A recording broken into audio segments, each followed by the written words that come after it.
Happy Friday. Welcome to our third episode of Financial Fridays in July. And before I even make the introduction, I just want to say thank you so much for my A6 financial mug.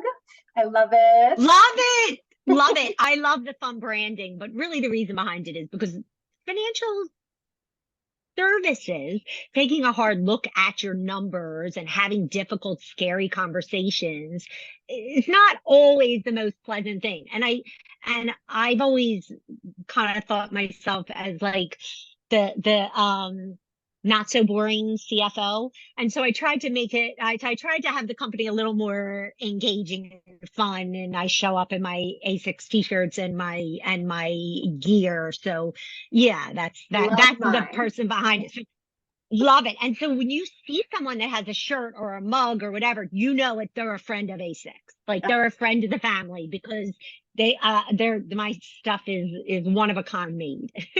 But I love it. I say being normal is boring. So I love that about you. And it's a great way to just make it feel more approachable. I love it.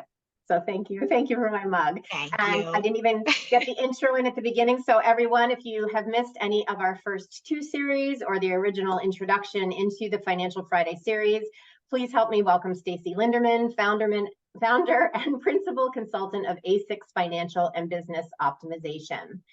And we had some great questions and comments come back from our second episode last week. And one of them actually is one I'd love to bring up for today's third episode, if that's okay with you. Yes, that's fine. I haven't been watching the feed, so I'll be surprised. Okay, all right, great.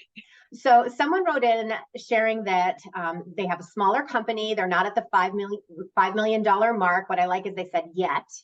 But they said, I am doing really well, but why am I not making more money? Why am I not paying myself more? And I thought these were great questions. And they shared, I want to bring in more. So in that kind of situation where they might not need, all of your services, what are the type of projects that you could help someone in that situation with? That's a really good question. Are you charging the right price for your product and service? And that, I mean, that's at the heart of so many of us small business owners, where if you're not charging the right price or you have really high expenses connected to the product, your margin won't be what you want it to be. So often people say, I want to make $1 million in revenue. I want to make $100,000 in revenue. And I kind of challenge them to think a little bit differently. Do you want to make $100,000 in revenue and have 95,000 in expenses? No. Do you want to make 100,000 in revenue and have 20,000 in expenses? Yes, because then you're paying yourself, your company, the $80,000 net. So I love to take complex examples and relate it to everyday things. So you're selling cupcakes. And this is one that I often use. And cost you $5.25 to make the cupcakes, but you never really looked into that. You have no idea how much it costs you to make the cupcake. Mm-hmm. So you sell cupcakes for $5 each, and you have a line around the block. And you'll come to me and you'll say, look, I've been making these cupcakes for a year now. I have lines around the block every day. They're flying off the shelf like what are they called? Hotcakes, my grandmother used to say. But I'm not barely making any money. I'm barely breaking even. When we take a deep dive and we figure out how much it costs you to produce and make and sell these cupcakes, we realize that it costs you $1.25 to make the cupcake, and you're selling the cupcake for $5. So the more you sell, the more money you lose. And so the formula, sometimes we need to sell the cupcake for more. Sometimes we leave the price of the cupcake the same, but is the workforce, do you have too many people behind the register?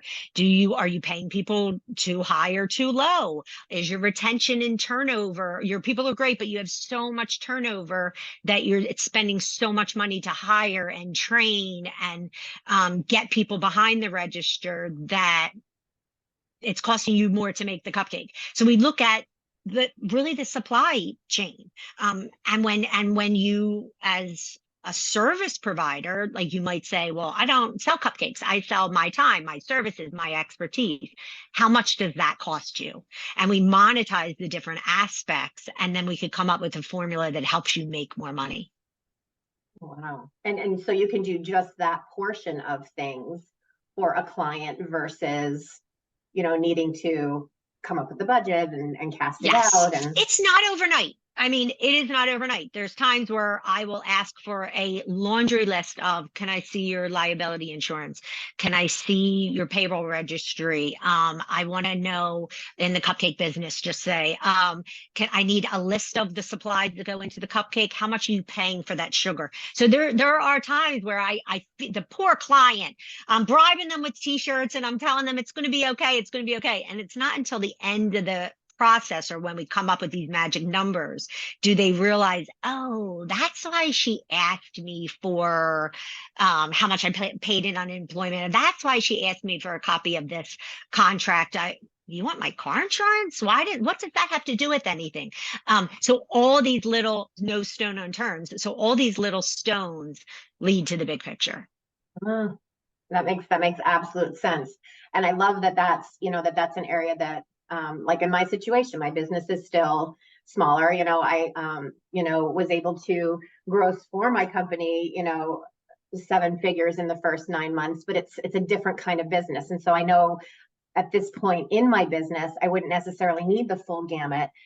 Just curious, like that was one example. So what are some other examples of projects that you might help someone with if they don't need that full budget yet? Is there another example? It depends where they are in their company. Sometimes people want to get a grant. They want help with that. Sometimes people want to get external funding and they need help with the business plan. There's times where someone needs a 5-year model. There's times where people just want to grow and they want to know what vertical they should grow in. One of my favorite things to do is like a modeler. I have a client of mine that always says, you got to patent that. You have to patent that. They'll say, okay, build me an Excel workbook, a modeler that I could use for years to come, that I could plug in. Okay, I had this many sales today. What does that mean? The bottom line. I sold this many widgets. What does this mean to the bottom line? I paid this person this much more. What does this mean to the bottom line? So to build out a financial tool that they can use when we walk away. Oh, I love that. And that's an area that I didn't even think of that you're able to equip with, because boy, could I use that in a few instances. So as always, bringing amazing information and putting it into a context that I'm a visual learner. I'm sure some of the viewers on here are visual learners. So like thinking about the cupcakes and having, it's relatable to me to be able to then take that and view it in the way that I'm running my business. And so thank you once again for your insight and your time on this week. And I can't believe we're down to our last series next week. Oh goodness, July's going by fast. It's going by fast. Thank you for having me with you. Oh, I've loved these series. Our viewers have been too, and we will see you next week.